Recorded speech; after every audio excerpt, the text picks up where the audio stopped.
Hi hello friends welcome to about film. നമ്മൾ സംസാരിക്കാൻ പോകുന്നത് മദ്രാസി. ശിവകാർത്തികേയൻ നായകനായി അഭിനയിച്ച് എ.ആർ. മുരുകദാസിന്റെ സംവിധാനത്തിൽ വന്നിരിക്കുന്ന സിനിമയാണ് മദ്രാസി.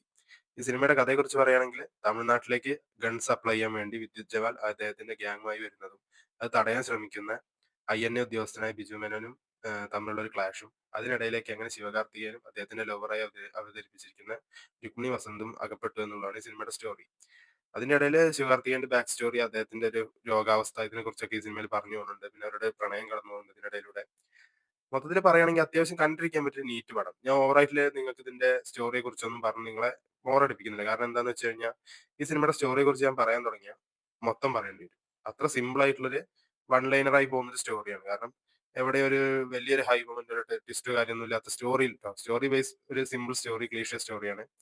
അതില് അദ്ദേഹത്തിന്റെ തന്നെ മുൻ ചിത്രങ്ങളായ തുപ്പാക്കി അല്ലെങ്കിൽ ഗജനി ഇതൊക്കെ വരുന്ന പോലത്തെ രീതിയിൽ കുറച്ച് സംഭവങ്ങളൊക്കെ ആഡ് ചെയ്തിട്ടുണ്ട്. ഒരു മെന്റൽ ഡിസോർഡറും അതുപോലെ തന്നെ ഗൺസ്, അതുപോലെ ടെററിസം, അങ്ങനെ കുറച്ച് സംഭവങ്ങളൊക്കെ ആഡ് ചെയ്തിട്ടുണ്ട്. ഈ സിനിമയിലെ പ്രധാന കഥാപാത്രങ്ങളെ അവതരിപ്പിച്ചിരിക്കുന്നത് ബിജു മേനോൻ, അതേപോലെ തന്നെ വിദ്യുത് ജവാൽ, അതുപോലെ രുക്മിണി വസന്ത്, ശിവകാർത്തികേയൻ, പിന്നെ കണ്ണൻ ഉണ്ടല്ലോ, അതായത് കിങ് ഓഫ് കൊത്തയിലെ കണ്ണൻ എന്ന് പറഞ്ഞ കഥാപാത്രത്തെ അവതരിപ്പിച്ചിരിക്കുന്നത് അങ്ങനെ അതായത് അദ്ദേഹം മറ്റേ സാർപ്പട്ട പരമ്പരയിലൊക്കെ ഡാൻസിങ് ക്ലാസ് ഒക്കെ ചെയ്ത് ഭയങ്കര ട്രെൻഡായ ഒരു ആക്ടറാണ്.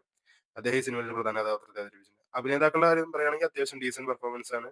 എല്ലാവരും അവരവർക്ക് കിട്ടിയ കഥാപാത്രമൊക്കെ നന്നായി ചെയ്തിട്ടുണ്ട്. പിന്നെ ഇതിൽ ബിജുമേനോന്റെ മകനായിട്ട് വിക്രാന്ത് അഭിനയിച്ചിട്ടുണ്ട്. അദ്ദേഹം അത്യാവശ്യം ഡീസന്റ് പെർഫോമൻസ് ആയിരുന്നു. പിന്നെ മലയാളത്തിൽ തന്നെ ഒരുപാട് സിനിമകൾ കണ്ടിട്ടുള്ള ഒരു ആക്ടറാണ്. അദ്ദേഹത്തിന്റെ പേര് എനിക്കറിയില്ല. അദ്ദേഹം ഇതിൽ അത്യാവശ്യം നല്ലൊരു ക്യാരക്ടർ ചെയ്തിട്ടുണ്ട്. അത്യാവശ്യം ഒരു നല്ലൊരു കയ്യടി കിട്ടുന്ന ഒരു രംഗമൊക്കെ ഉണ്ട് അദ്ദേഹത്തിന് ഈ സിനിമയില്. അപ്പോൾ സിനിമയുടെ മറ്റ് ക്വാളിറ്റികളായത് പോസിറ്റീവ്സ് എന്തൊക്കെയാന്ന് വെച്ച് കഴിഞ്ഞാൽ അനിരുദ്ധിന്റെ മ്യൂസിക്. ഫസ്റ്റ് ഹാഫിലാണ് ഈ സിനിമയിൽ ഏറ്റവും കൂടുതൽ സോങ്സ് ഉള്ളത്. അതായത് ഈ സിനിമയിൽ പ്രധാനപ്പെട്ട കുറെ ലാഗ് വരുന്ന സംഭവങ്ങളെല്ലാം ഒന്ന് സ്ലോ ആയി പോകേണ്ട കാര്യങ്ങളൊക്കെ ഫസ്റ്റ് ഹാഫിൽ തന്നെ ഫീഡ് ചെയ്തിട്ട് സെക്കൻഡ് ഹാഫിലേക്ക് എത്തുമ്പോൾ full on action and fights അങ്ങനെയാണ് പോയിക്കൊണ്ടിരിക്കുന്നത്. ഗൺ ഷോട്ട്സ്, ആക്ഷൻ, അങ്ങനെ ഒരു ഫുൾ പവർ പാക്കഡ് ആയിട്ടാണ് പോയിക്കൊണ്ടിരിക്കുന്നത്. ഈ സിനിമയുടെ ഏറ്റവും വലിയൊരു പ്ലസ് പോയിന്റ് ആയിട്ട് എനിക്ക് തോന്നിയത് ശ്രീകർ പ്രസാദിന്റെ എഡിറ്റിംഗ് ആണ് കേട്ടോ. കാരണം അദ്ദേഹത്തിന്റെ എഡിറ്റിംഗ് ഈ സിനിമയിൽ നല്ല രീതിയിൽ വർക്ക് ആയിട്ടുണ്ട്. അതായത് സെക്കൻഡ് ഹാഫ് ഒക്കെ ടപ്പ ടപ്പ് വെച്ചിട്ടാണ് പടം നീങ്ങിക്കൊണ്ടിരിക്കുന്നത്.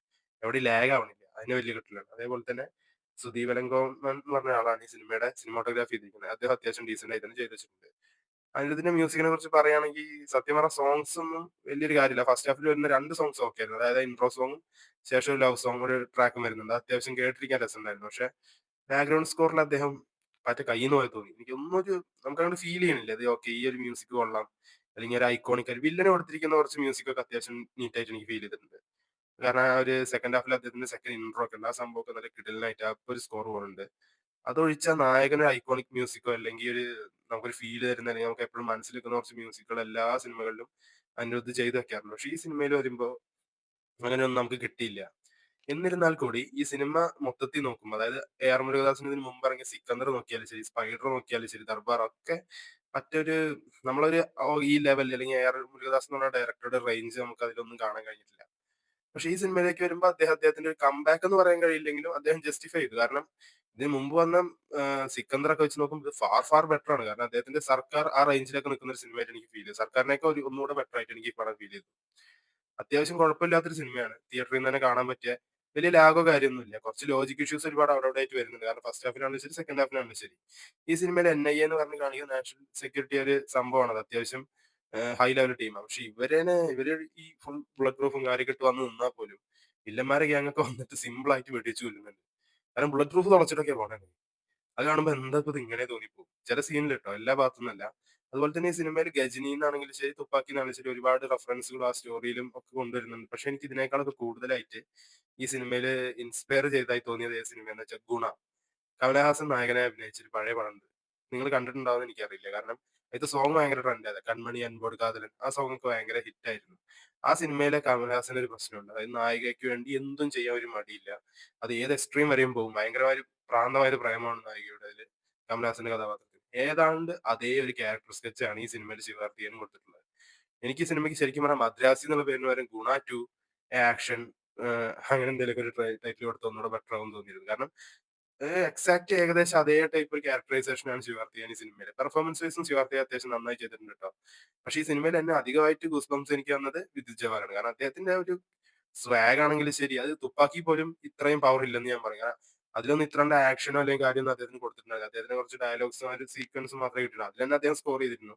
പക്ഷേ ഈ സിനിമയിലേക്ക് വരുമ്പോൾ വിദ്യുത് ജവാലിന്റെ അഴിഞ്ഞാട്ടമാണ് ഈ പടം.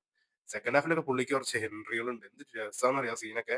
ശരിക്കും പുള്ളി വെച്ചൊരു തമിഴ് സിനിമ നല്ല അടിപൊളിയായിട്ടൊരു ആക്ഷൻ ഓറിയന്റഡ് പടം ഇറക്കിയ ഇപ്പൊ ആള് കേറുകയും ചെയ്യും. നല്ല ഹിറ്റ് ആവുകയും ചെയ്യും. കാരണം സ്റ്റോറി നല്ലതാണെങ്കിൽ ട്ടോ. അദ്ദേഹത്തിന് നല്ല ഫാൻ ബേസ് ഉണ്ട്. കാരണം ഞാൻ തിയേറ്ററിൽ പോയിട്ട് അദ്ദേഹത്തിന്റെ സീക്വൻസ് വരുന്ന ആ സീനിലൊക്കെ ശിവകാർത്തികേയനേക്കാൾ കൂടുതൽ കയ്യടി നേടിയത് ജവാലായിരുന്നു. അതേപോലെ തന്നെയാണ് ഞാൻ പറഞ്ഞ നമ്മളെ കിങ് ഓഫ് കൊത്തയിലെ കണ്ണൻ ആ ക്യാരക്ടറും അത്യാവശ്യം കിട്ടുന്ന ഒരു പെർഫോമൻസ് ആണ് സിനിമയിൽ കൊടുത്തിരിക്കുന്നത്. ബിജുമേനുള്ള സീനൊക്കെ അത്യാവശ്യം നന്നായി ചെയ്തിട്ടുണ്ട്. സാധാരണ മലയാളത്തിൽ നിന്ന് കൊണ്ടുപോയിട്ട് അത്യാവശ്യം നല്ല നടന്മാരൊക്കെ കൊളാക്കലാണ് പതിവ്. ഇത്തവണ അതില്ല. ബിജുമേന്റെ ക്യാരക്ടർ അത്യാവശ്യം ഡീസന്റ് ആയിരുന്നു. നല്ലൊരു റൈറ്റിംഗും ആയിട്ടുണ്ട്. അതുപോലെ ഹീറോയിൻ നമുക്കൊരു വെറുപ്പിക്കാതെ വളരെ ഡീസന്റ് ആയിട്ട് രുക്മിണി വസന്ത് ചെയ്ത് വെച്ചിട്ടുണ്ട്. ഒരു ഡീസന്റ് പെർഫോമൻസ് ഉണ്ടായിരുന്നു. ക്യാരക്ടറും അതിനനുസരിച്ച് എഴുതിയിട്ടുണ്ടെന്ന് എനിക്ക് തോന്നി. അതായത് എന്റെ പെർസ്പെക്റ്റീവിൽ ഈ ക്യാരക്ടർ അത്യാവശ്യം നന്നായിട്ടുണ്ടായിരുന്നു. പിന്നെ ഈ സിനിമയിലെ മറ്റു പ്രധാന കഥാപാത്രങ്ങളൊക്കെ അവരവരുടെ ക്യാരക്ടർക്ക് എന്ത് വേണോ അതൊക്കെ നന്നായി ചെയ്തിട്ടുണ്ട്. മെയിൻലി ആക്ഷൻ സെറ്റ് പീസസ് ഒക്കെ വേറെ ലെവലായിട്ട് എനിക്ക് ഫീൽ ചെയ്തു. അതായത് ഫസ്റ്റ് ഹാഫിൽ വരുന്ന ആക്ഷനേക്കാളും അടിപൊളിയായി തോന്നിയ സെക്കൻഡ് ഹാഫിൽ വരുന്നതാണ്.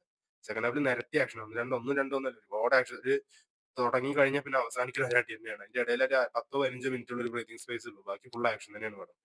നിങ്ങൾ ഈ സിനിമ തിയേറ്ററിൽ പോയി കണ്ടിട്ട് നിങ്ങൾക്ക് ഈ സിനിമ ഇഷ്ടപ്പെടുകയാണെങ്കിൽ നിങ്ങൾ കമന്റ് ബോക്സിൽ ഒന്ന് എങ്ങനെ ഉണ്ടെന്ന് പറയാം. പിന്നെ ഞാൻ ഈ പറഞ്ഞ തോട്ടുകളിൽ എന്തെങ്കിലും നിങ്ങൾക്ക് കണക്ട് ആയിട്ടുണ്ടെങ്കിൽ അത് നിങ്ങൾ നമ്മളെ കമന്റ് ബോക്സിൽ ഒന്ന് രേഖപ്പെടുത്തുമെന്ന് ഞാൻ പ്രതീക്ഷിക്കുന്നു.